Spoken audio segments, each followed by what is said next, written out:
Why does the any method not return what I think it should?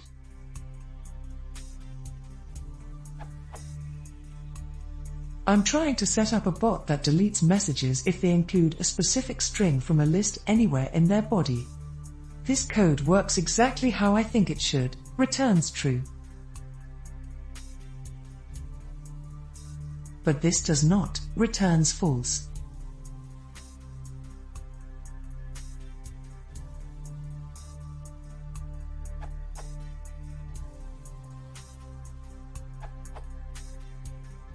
One of those E is not ASCII.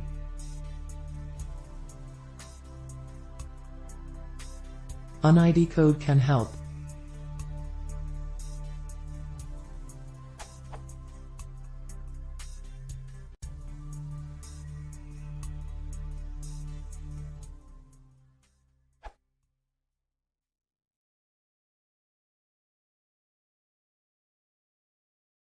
What is